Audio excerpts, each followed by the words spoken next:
በያላችሁበት የዓለም ዳርቻ ሁሉ የተወደደ ሰላምታችን ይድረሳችሁ። የተወደዳችሁና የተከበራችሁ የመሃል ሚዲያ አድማጭ ተመልካቾቻችን እንደምንውላችኋል። ለዛሬ ለተማክሰኞ ወደ እናንተ እንዲደርሱ ያዘጋጀናቸውን የቀን መረጃዎቻችንን ይዘንላችሁ ቀርበናል። በቅድሚያም አበይት ርዕሰ ጉዳዮችን በማስቀደም ጀምራለሁ። ህወሓት ወደ መሃል ሀገር ሰብሮ በመግባት አዲስና ሰፊ እቅድን ነድፎ እየተንቀሳቀሰ ይገኛል ሲሉ ጀነራል ጻድቃን ገብረትንሳኤ ተናገሩ። ሙሉ ሀሳባቸውን ይዘናል። አብራችሁን ከቆያችሁ ታደምጡታላችሁ። በትግራይ ክልል ጭንብል በለበሱ ታጣቂዎች የሚፈጸሙ አስገዳጅ ወታደራዊ አፈሳ መቀጠሉ ተገልጿል። የዚህንም ጥንቅር ይዘናል።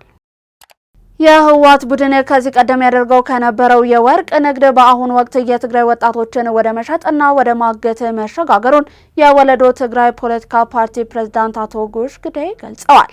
የፌዴራል መንግስት የትግራይን ህዝብ ሊያድን ይገባል ብለዋል። ሙሉ ሀሳባቸውን ይዘናል። የእስራኤል የጦር መሳሪያዎች በድብቅ ለኳታር እንዲሁም ለሳውዲ አረቢያ መሸጣቸው ተገለጸ የሚለውን ከውጭ ይዘናል። የዛሬ ለተማክሰኞ ወደ እናንተ እንዲደርሱ ያጠናቀርናቸውን የቀን መረጃዎቻችንን አበይት ርዕሰ ጉዳዮችን በማስቀደም ጀመረን። ዜናውን ላይክና ሼር ሚዲያችንን ሰብስክራይብ በማድረግ ዜናውን ተጀምሩ ዘንድ ያክብሮ ግብዣችን ነው። ከመሸጋገሪያ በኋላ ስንመለስ ወደ ዝርዝሩ እናልፋለን። በመሃል ሲኤምሲ አፍሪካ ኮንቬንሽን ሴንተር ፊት ለፊት ዘመናዊ ኮምፓውንድ መኖሪያ መንደር ከድሪም ቢልደርስ ሪል ስቴት በ10% ቅድመ ክፍያና እስከ 50% የባንክ ብድር ከ73 ካሬ እስከ 165 ካሬ አማራጭ 100% አንድ ጊዜ ለሚከፍል ደንበኛ አንድ መኝታ በ73 ካሬ 5.3 ሚሊዮን ብር ሙሉ ክፍያ፣ ሁለት መኝታ በ106 ካሬ 7.8 ሚሊዮን ብር ሙሉ ክፍያ፣ 3 መኝታ 136 ካሬ 9.9 ሚሊዮን ብር ሙሉ ክፍያ። ቀስ ብለው በግንባታ ሂደት ለሚከፍሉ ደንበኞች አንድ መኝታ በ73 ካሬ 720 ሺህ ብር ቅድመ ክፍያ፣ ሁለት መኝታ በ106 ካሬ 1 ሚሊዮን ብር ቅድመ ክፍያ፣ 3 መኝታ 136 ካሬ 1.3 ሚሊዮን ብር ቅድመ ክፍያ። የካሬ ዋጋ ከ73000 እስከ 98888 ብር ብቻ። በውስጡ ባለ 5 ኮከብ ሆቴል፣ ዘመናዊ መኪና ማቆሚያ፣ 4 ሊፍት፣ ስታንድ ባይ ጄኔሬተር፣ ኢንዶርና አውትዶር መዋኛ ገንዳ፣ የመሮጫ ትራክ፣ የልጆች ጋርደንና 4000 ካሬ የዌልነስ ሴንተር እስከ 30% ቅናሽ ያገኙ። አሁኑን ይደውሉ። ድሪም ቢልደርስ ሪል ስቴት። ተመልሰናል። በቀዳሚነት ወደ ያዝነው መረጃችን አለፍን። ህወሓት ወደ መሃል ሀገር ሰብሮ በመግባት አዲስና ሰፊ እቅድን ነድፎ እየተንቀሳቀሰ ይገኛል ሲሉ ጀነራል ጻድቃን ገብረትንሳኤ ተናገሩ። ሙሉ ሀሳባቸው ተዘጋጅቷል፣ እንደሚከተለው ይቀርባል። ጀነራል ጻድቃን ገብረትንሳኤ ባወጡት ጥብቅ ወታደራዊ መረጃ መሰረት ህወሓት ወደ መሃል ሀገር ሰብሮ ለመግባት አዲስና ሰፊ እቅድ ነድፎ እየተንቀሳቀሰ ይገኛል ብለዋል። ቀደም ሲል በአፋር እንዲሁም በአማራ አዋሳኝ አካባቢዎች በተደጋጋሚ ይደረጉ የነበሩ ትንኮሳዎች የትኩረት አቅጣጫ ለማስቀየር የተደረጉ መሆናቸውን ያመለከቱት ጀነራሉ በአሁኑ ወቅት የህወሓት ጀነራሎች ስልታቸውን በመቀየር ከውጭ ወደ ውስጥ የማጥቃት ስትራቴጂ መከተላቸውን አጋልጠዋል። ይህ አዲስ ስትራቴጂ በተለይም መንግስት ትኩረት ባልሰጠበት እንዲሁም ከፍተኛ የሰራዊት ስምሪት በሌለበት አቅጣጫ በድንገት ለመምታት እየታለመ ነው። በዚህም መሰረት የጥቃት ትኩረቱ በምዕራብ ኢትዮጵያ በኩል ይበልጥ ደግሞ በቤኒሻንጉል ጉሙዝ ክልል በኩል ወደ መሃል ለመገስገስ የታቀደ መሆኑን ጀነራሉ በዝርዝር አስረድተዋል። የህወሓት ወታደራዊ ስትራቴጂ ዋነኛ መንቀሳቀሻ እንዲሁም የኃይል ማደራጃ ሆና እያገለገለች ያለችው ጎረቤት ሀገር ሱዳን መሆኗን ተጨባጭ መረጃዎችና እንቅስቃሴዎች ያሳያሉ ነው ያሉት። አርሚ 7 የኃይል በሱዳን ምድር ውስጥ ለአመታት እየተደራጀ የሰለጠነ እንዲሁም እንደ ቀጠናዊ ሚዛን ማስጠበቂያነት ሲያገለግል የቆየ የህወሓት የጦር ክንፍ ነው። አርሚ 13 ደግሞ በቅርቡ አዲስ እየተደራጀ ኃይል ሲሆን በሱዳን ያለውን አርሚ 7 ይበልጥ ለማጠናከር እንዲሁም ተጨማሪ ድጋፍን ለመስጠት ወደ ሱዳን እንዲሻገር ተደርጓል። አርሚ 13 ወደ ሱዳን ድንበር ለማሻገር በሚንቀሳቀስበት ወቅት መንገድ ላይ 2 ጊዜ ከባድ የድሮን ጥቃቶችን አስተናግዷል። የመጀመሪያው ጥቃት በሽራሮ ላይ የተፈጸመ ሲሆን ይህም በራሱ በህወሓት በኩል የተረጋገጠ ነበር። ሁለተኛው ጥቃት ደግሞ ኃይሉ የሱዳን ድንበርን ከጨረሰ በኋላ በሸረሪና አካባቢ የተቃጣበት ቢሆንም ከጥቃቱ የተረፈው የሰራዊት ክፍል ተሻግሮ ሱዳን ውስጥ ከሚገኘው አርሚ 7 ጋር መቀላቀል መቻሉን ጀነራል ጻድቃን ገልጸዋል። ይህ የተደራጀው አርሚ 7 የሱዳንን ጦር በማሰለፍ በቤኒሻንጉል ጉሙዝ ክልል በኩል እስከ ኩርሙክ ድንበር ድረስ ዘልቆ በመግባት የሙከራ ውጊያን ማድረጉንና ይሁን እንጂ በደረሰበት ከባድ ምት ምክንያት ተሸንፎ ወደ ኋላ ማፈግፈጉን ጀነራሉ በጥብቅ መረጃቸው ጠቁመዋል። ጀነራል ጻድቃን እንደሚያስረዱት ከሆነ ህወሓት ጥቃቱን ከውጭ ወደ ውስጥ እንዲሰነዘር የመረጠበት ምክንያት ከጀርባው ለተሰለፉት የውጭ ኃይሎች ምቹ ሁኔታ ለመፍጠር ነው። ምንም እንኳን የህወሓት ዋነኛ የስትራቴጂ ለውጥ ትኩረት በቤኒሻንጉል ጉሙዝ ክልል በኩል ከውጭ ውርወራ ቢሆንም በተከዜ በኩል ወደ ወልቃይት ሰብሮ መግባት ሙከራው ሙሉ በሙሉ ይተዋል ማለት እንዳልሆነ ጀነራሉ አስገንዝበዋል። ወልቃይት ላይ ከሱዳን እንዲሁም ተከዜ አቅጣጫ ጥቃት ሊሰነዘር እንደሚችል ቀደም ሲልም ሲገለጽ የነበረ በመሆኑ የኢፌዴሪ መከላከያ ሰራዊት በዚያው ግንባር ከፍተኛና ጠንካራ ኃይል አሰማርቶ እንደሚገኝ ተናግረዋል። በማጠቃለያውም ምንም እንኳን የህወሓት እቅድ መንግስት ትኩረት ባልሰጠበት አቅጣጫ ድንገት ጥቃት መክፈት ቢሆንም የፌዴራል መንግስቱ አሁን ባለው ሁኔታ ስጋት ባለባቸው በሁሉም ግንባሮች ላይ የጦር ኃይሉን አሰማርቶ በከፍተኛ ንቃትና ዝግጁነት እየጠበቀ እንደሚገኝ ያላቸውን እምነት ጀነራል ጻድቃን ገብረትንሳኤ ገልጸዋል። በትግራይ ክልል ጭንብል በለበሱ ታጣቂዎች የሚፈጸሙ አስገዳጅ ወታደራዊ አፈሳ መቀጠሉ ተሰማ። ዝርዝሩ እንደሚከተለው ይቀርባል። በትግራይ ክልል የተለያዩ አካባቢዎች ወጣቶችን በኃይል እንዲሁም በአስገዳጅ ሁኔታ ወደ ወታደራዊ ማሰልጠኛዎች የመውሰድ ዘመቻ በስፋት እየቀጠለ መሆኑን ከስፍራው የሚወጡ መረጃዎች ይጠቁማሉ። ድርጊቱን የሚፈጽሙት የታጠቁ አካላት ከቅርብ ጊዜ ወዲህ ማንነታቸውን ለመደበቅ ጭንብል ማስክ መጠቀም መጀመራቸው ደግሞ በነዋሪዎች ዘንድ ከፍተኛ ስጋትና ግራ መጋባትን ፈጥሯል። በዛሬው ዕለትም ከክልሉ የተገኙ ምስላዊ መረጃዎችና የአይን እማኞች እንደገለጹት የሺላና አካባቢ ሲንቀሳቀሱ የነበሩ በርካታ ወጣቶች በቁጥጥር ስር ውለዋል።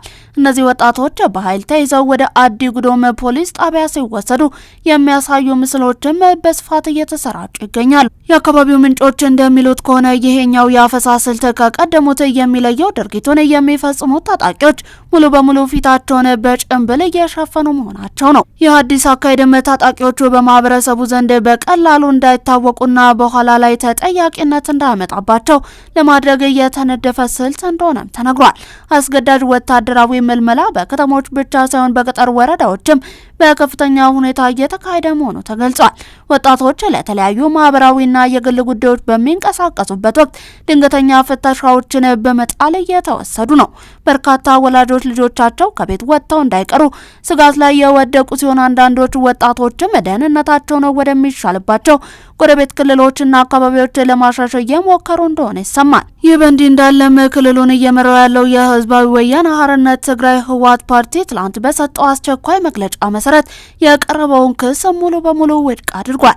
በትግራይ ክልል ምንም አይነት አስገዳጅ የወታደራዊ አፈሳም ሆነ የኃይል ምልመላ እየተከናወነ አይደለም የሚናፈሱ ወሬዎች በሙሉ የድርጅቱን እንዲሁም የክልሉን ስም ለማጠልሸት ሆን ተብለው የተሰራጩ የሐሰት ፕሮፓጋንዳዎች ናቸው ሲሉም ክሱን አስተባብሏል። ነገር ግን ድርጅቱ ይህንን ይበል እንጂ ከማህበረሰቡ አባላትና ከየአካባቢው የሚወጡ ተጨባጭ መረጃዎች፣ ፎቶግራፎችና ምስክሮች ክሱን የሚያጠናክሩ ሆነው ተገኝተዋል። ይህ መጠነ ሰፊ የኃይል ምልመላ መረጃ መውጣት ከዚህ ቀደም በፌዴራል መንግስቱና በትግራይ ታጣቂዎች መካከል የተደረገውን የፕሪቶሪያውን የሰላም ስምምነትን ጥያቄ ውስጥ የሚከት ነው ተብሏል። ስምምነቱ የትግራይ ኃይሎችን ትጥቅ መፍታት ወደ ማህበረሰቡ መልሶ ማዋሃድን የሚያስገድድ ቢሆንም አሁን ላይ እየታየ ያለው አዲስ የተዋጊዎች ምልመላ ግን ክልሉ በድጋሚ ወደ ሌላ ወታደራዊ ዝግጅት እየገባ ነው የሚሉ ግምቶችን እያጠናከረ መጥቷል። ጉዳዩን በተመለከተ ከገለልተኛ ወገን የተሰጠ ማረጋገጫ ባይኖርም በክልሉ ያለው የጸጥታ ውጥረትና የወጣቶች እገታ ግን ማህበራዊ ቀውሱን እየፈጠረ መሆኑን ተመልክቷል። የፌዴራል መንግስት የትግራይን ህዝብ ሊያድን ይገባል ተባለ። የህወሓት ቡድን ከዚህ ቀደም ያደርገው ከነበረው የወርቅ ንግድ በአሁኑ ወቅት የትግራይ ወጣቶችን ወደ መሸጥና ወደ ማገት መሸጋገሩን የወለዶ ትግራይ ፖለቲካዊ ፓርቲ ፕሬዝዳንት አቶ ጎሽ ግዳይ ገልጸዋል። ቡድኑ ታሪካዊውን የፕሪቶሪያ የሰላም ስምምነትን በተግባር በማፍረስ ከሀገር ውጭ ካሉ ጠላቶች ጋር ጽምዶ በሚል ስያሜ በመተባበር ለሌላ ጦርነት እየተዘጋጀ እንደሚገኝና በትግራይ ክልል ሁሉንም ሰላማዊ የፖለቲካ መንገዶችን ዘግቶ በጉልበት እያስተዳደረ መሆኑንም አስረድተዋል።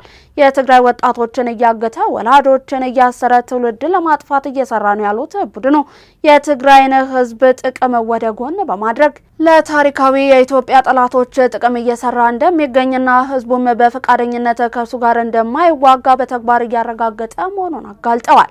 አቶ ጉሽ የፌዴራል መንግስት እስካሁን ላሳየው የሰላም ትዕግስት እንዲሁም ጥረት ምስጋናን አቅርበው አሁን ላይ ግን የቡድኑ እንቅስቃሴ ወደ አደገኛ ደረጃ በመሸጋገሩ የትግራይን ሕዝብ ለማዳንና የሀገርን ሉዓላዊነት ለማስከበር ህገ መንግስታዊና ፖለቲካዊ እርምጃዎችን መውሰድ እንዳለበት በማሳሰብ መላው የትግራይ ሕዝብ ከኢትዮጵያ መንግስት ጎን ቆሞ ይህንን ኋላ ቀር ቡድንን እንዲታገልም ጥሪን አቅርበዋል።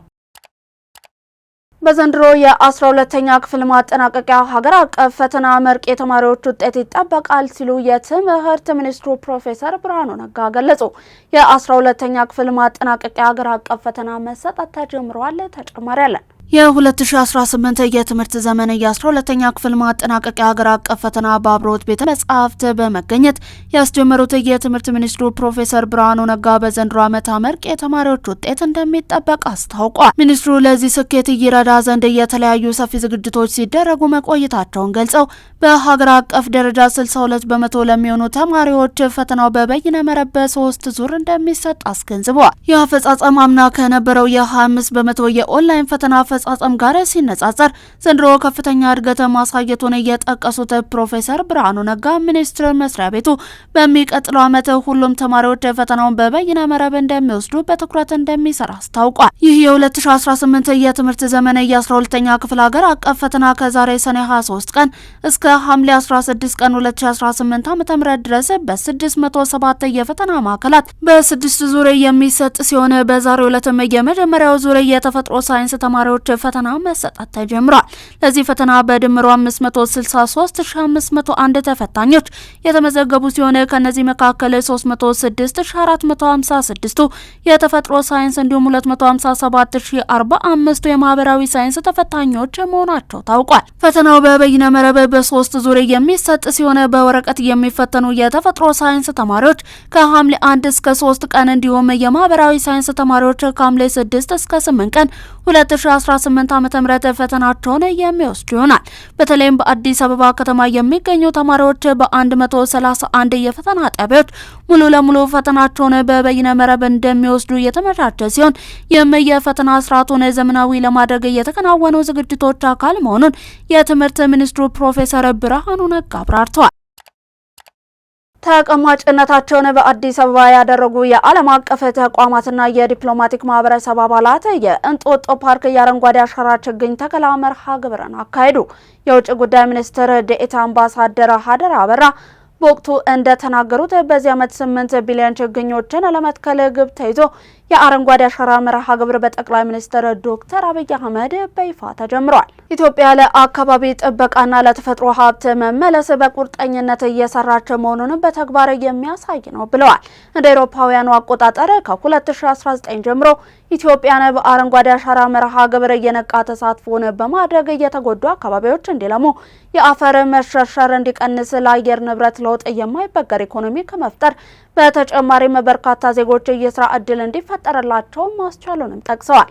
የዱር እንስሳት ጥበቃ ባለስልጣን ዋና ዳይሬክተር አቶ ኩመራ ዋቅድራ በበኩላቸው ኢትዮጵያ በዓለም አቀፍ የአየር ንብረት ለውጥ ጥበቃ ስምምነቶችን መሰረት በማድረግ የገባቸውን ቃል በቁርጠኝነት እየፈጸመች ትገኛለች ብለዋል። ተፈጥሮ ላይ ኢንቨስት ማድረግ በርካታ ጥቅሞችን ይዞ የሚመጣ በመሆኑ በችግኝ ተከላ ሂደቱ ሁሉም የነቃ ተሳትፎ ሊያደርግ እንደሚገባም ገልጸዋል። በጋምቤላ ክልል ህጻናትን መጠጥ ቤት እንዲገቡ ማድረግ 5000 ብር ያስቀጣል ተባለ። ለአቅመ አዳም ያልደረሱና እድሜያቸው ከ18 ዓመት በታች የሆኑ ህጻናትን ወደ መጠጥ ቤቶች እንዳይገቡ ለመጠጥ ቤት ባለቤቶች ጥብቅ መመሪያ መሰጠቱን በጋምቤላ ክልል አኝዋክ ብሔረሰብ ዞን የአበቦ ወረዳ ሴቶች እንዲሁም ህጻናት ማህበራዊ ጉዳይ ጽህፈት ቤት አስታውቋል። የጽህፈት ቤቱ ኃላፊ የሆኑት ወይዘሮ አዊሊ ኡጁሉ በበኩላቸው እንደተናገሩት መመሪያው ተላልፎ በሚገኙ የመጠጥ ቤቶች ቤቶች ባለቤቶች ላይ የ5000 ብር የገንዘብ ቅጣት ተላልፏል። በተጨማሪም ወላጆች ህጻናትን ጫት እንዲሁም የአልኮል መጠጦችን ለመግዛት ወደ ተለያዩ የንግድ ቦታዎች እንዳይልኩ ጥብቅ መመሪያ መተላለፉን ኃላፊዋ ጨምረው ተናግረዋል። ህጻናት ለጤናቸው ሲባል የትኛውንም አይነት የአልኮል መጠጥ ሙሉ ለሙሉ ማስወገድ እንዳለባቸውም ተነግሯል። አልኮል የሚጠጣ ሰው ጤና አደጋ ላይ የሚወድቀው ከእያንዳንዱ መጠጥ የመጀመሪያ ጠብታ ጀምሮ መሆኑንም መረጃዎች ያሳያሉ። የአልኮል መጠጥ የጉበት ካንሰርን ጨምሮ ጉበት ላይ የሚደርሱ ጉዳቶች፣ የልብና የደም ስሮች ችግሮች፣ የደም ግፊት፣ የልብ ህመም እንዲሁም የካንሰር ተጋላጭነትን እንደሚጨምር ጥናቶች ይጠቁማሉ። ኢትዮጵያ ያለባትን የ1 ቢሊዮን ዶላር የውጭ ዕዳን ለመክፈል ከአበዳሪዎቿ ጋር ስምምነት ላይ ደረሰች። ኢትዮጵያ ከዓለም አቀፍ የግል አበዳሪዎች ተበድራ የነበረውን 1 ቢሊዮን ዶላር በወቅቱ መክፈል አቅቷት የነበረ ቢሆንም አሁን ላይ ግን ዕዳውን የምታቀልበት የመጀመሪያ ደረጃ ስምምነት ላይ መድረሷን የገንዘብ ሚኒስቴር አስታውቋል። ኢትዮጵያ ከነበረባት 1 ቢሊዮን ዶላር የ12% ቅናሽ የተደረገላት ሲሆንም በዚህ መሰረት የምትከፍለው ዕዳ ወደ 880 ሚሊዮን ዶላር ዝቅ ማለቱ ተገልጿል። ይህንን 880 ሚሊዮን ዶላር እስከ 2029 ድረስ በ6.15% ወለድ በየደረጃው እንድትከፍል ጊዜ የተሰጣት ሲሆንም ባለፉት 2 ዓመታት ሳትከፍል ያሳለፈችውን 99.4 ሚሊዮን ዶላር የወለድ ዕዳንም ተከፍላለች። ስምምነቱ ወደፊት ኢትዮጵያ ብድር ባስፈለጋት ጊዜ እስከ 1 ቢሊዮን ዶላር ድረስ በድጋሚ የመበደር መብት ወይንም እድልን እያካተተ መሆኑም ተገልጿል። ዓለም አቀፉ የገንዘብ ድርጅት IMF እንዲሁም ዋናዎቹ አበዳሪ ሀገራት ቻይና እንዲሁም ፈረንሳይ ስምምነቱን እየደገፉ ሲሆን ይህም ኢትዮጵያን ኢኮኖሚ ገጽታን የሚያሻሽልና ተጨማሪ የውጭ ብድርና አንድ እርዳታ በቀላሉ እንድታገኝ በር የሚከፍት በመሆኑ በገበያው ላይ ትልቅ ተስፋን ጥሏል። እየተመለከታችሁ የምትገኙት ከመሃል ሚዲያ ወደ እናንተ እየደረሰ የሚገኘውን የዕለተ ማክሰኞ ቀን መረጃችንን ነው። አሁን ደግሞ ከባህር ማዶ ያዝናቸው እናልፋለን። በመሃል ሲኤምሲ አፍሪካ ኮንቬንሽን ሴንተር ፊት ለፊት ዘመናዊ ኮምፓውንድ መኖሪያ መንደር ከድሪም ቢውልደርስ ሪል ስቴት በ10% ቅድመ ክፍያና እስከ 50% የባንክ ብድር ከ73 ካሬ እስከ 165 ካሬ አማራጭ 100% አንድ ጊዜ ለሚከፍል ደንበኛ አንድ መኝታ በ73 ካሬ 5.3 ሚሊዮን ብር ሙሉ ክፍያ፣ ሁለት መኝታ በ106 ካሬ 7.8 ሚሊዮን ብር ሙሉ ክፍያ፣ 3 መኝታ 136 ካሬ 9.9 ሚሊዮን ብር ሙሉ ክፍያ። ቀስ ብለው በግንባታ ሂደት ለሚከፍሉ ደንበኞች አንድ መኝታ በ73 ካሬ 720 ሺህ ብር ቅድመ ክፍያ፣ ሁለት መኝታ በ106 ካሬ 1 ሚሊዮን ብር ቅድመ ክፍያ፣ 3 መኝታ 136 ካሬ 1.3 ሚሊዮን ብር ቅድመ ክፍያ። የካሬ ዋጋ ከ73000 እስከ 98888 ብር ብቻ። በውስጡ ባለ 5 ኮከብ ሆቴል፣ ዘመናዊ መኪና ማቆሚያ፣ 4 ሊፍት፣ ስታንድ ባይ ጄኔሬተር፣ ኢንዶር እና አውትዶር መዋኛ ገንዳ፣ የመሮጫ ትራክ፣ የልጆች ጋርደን እና 4000 ካሬ የዌልነስ ሴንተር እስከ 30% ቅናሽ ያገኙ። አሁኑን ይደውሉ። ድሪም ቢውልደርስ ሪል ስቴት። የእስራኤል ጦር መሳሪያዎችን በድብቅ ለኳታር እንዲሁም ለሳውዲ አረቢያ መሸጣቸው ተገለጸ።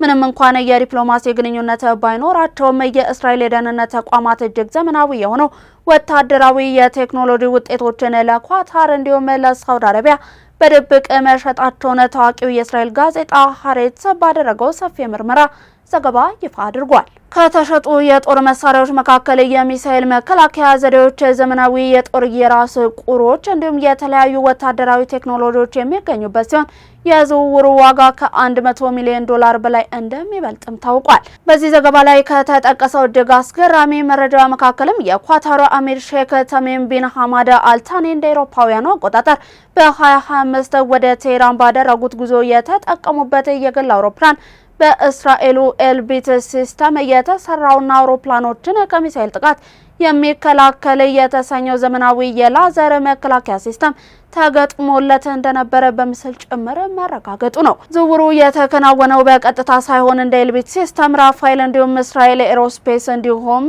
IAI ያሉ የእስራኤል ግዙፍ የጦር መሳሪያ አምራቾች ከአሜሪካ የጦር መሳሪያ ኮንትራቶች ጋር በተገናኙ ድብቅ ደላላዎች እንዲሁም አማካኞች አማካኝነት መሆኑም ተገልጿል። የምስጢራዊ የጦር መሳሪያ ሽያጭ ይፋ መሆኑ በእስራኤል የፖለቲካ መድረክ ላይ ከፍተኛ ውዝግብና ጥብቅ ቁጥጥርን እያስከተለ ሲሆን እስካሁን ድረስ ግን የእስራኤል የኳታርም ሆነ የሳውዲ አረቢያ መንግስት ስለ ጉዳዩ የሰጡት ይፋዊ መግለጫ የለም። ኢራቅ በኢራን ለሚደገፉ ታጣቂዎች የጦር መሳሪያዎችን እንዲያስረክቡ የመጨረሻ የጊዜ ገደብን አስቀመጠች። የኢራን መንግስት በሀገሪቱ ውስጥ ለሚንቀሳቀሱ እንዲሁም በኢራን ለሚደገፉ የታጠቁ ቡድኖች በሙሉ የጦር መሳሪያዎቻቸውን ለመንግስት አስረክበው እንዲጨርሱ እስከ መስከረም 30 ቀን 2026 ድረስ የሚቆይ ጥብቅ የጊዜ ገደብን አውጇል።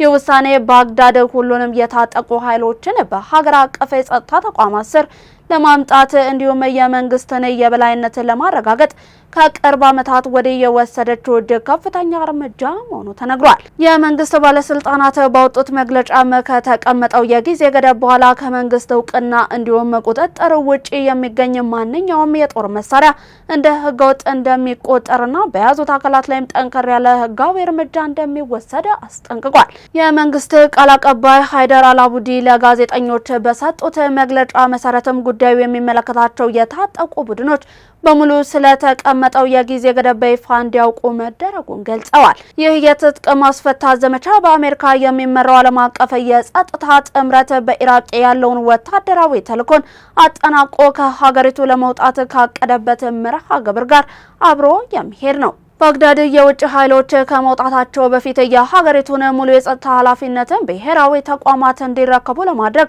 እየተጋች መሆኑን የፖለቲካ ተንታኞች ያመለክታሉ። ይህ በእንዲህ እንዳለ ባለፈው ግንቦት 2026 ስልጣን የያዙት አዲሱ ጠቅላይ ሚኒስትር አሊ አልዛይዲ የሀገሪቱን ደካማ የፖለቲካ መረጋጋትን ጠብቆ ከመንግስት መዋቅር ውጪ የሆኑ የታጠቁ ኃይሎችን ተጽዕኖ እንዲቀንሱ ከሀገር ውስጥና ከዓለም አቀፍ ማህበረሰብ ከፍተኛ ጫና እየበረታባቸው ይገኛል። ጠቅላይ ሚኒስትሩ በቅርቡ ወደ ዋሽንግተን የሚያደርጉት ይፋዊ ጉብኝት በሁለቱ ሀገራት የጸጥታ ትብብር፣ በኢኮኖሚ ማሻሻያ እንዲሁም በኢንቨስትመንት ዙሪያ ላይ ያተኩራል ተብሎ የሚጠበቅ ሲሆን ይህ አዲስ የወጣው የትጥቅ ማስፈታት እቅድም በዋይት ሀውስ ውይይት ዋነኛው አጀንዳ እንደሚሆን ታውቋል። ለዛሬ ለተማክሰኞ ወደ እናንተ እንዲደርሱ ከመሃል ሚዲያ መሃል ስቱዲዮ የተዘጋጁት የቀን መረጃዎቻችን አበቁ። አብራችሁን ስለነበራችሁ እጅግ እናመሰግናለን። ዜናውን ላይክ እና ሼር፣ ሚዲያችንን ሰብስክራይብ በማድረግ ቤተሰብነታችሁን አጋርነታችሁን ታጠነክሩ ዘንድ የአክብሮት ግብዣችን ነው። ከዩቲዩብ ባለፈ በፌስቡክ፣ ቴሌግራም እንዲሁም ቲክቶክ ገጾቻችን ተጨማሪ የመሃል ሚዲያ ይዘቶችን መመልከት ትችላላችሁ። በእኔ ቦታ በቃው። ሰናይ ቀን ተመኘን።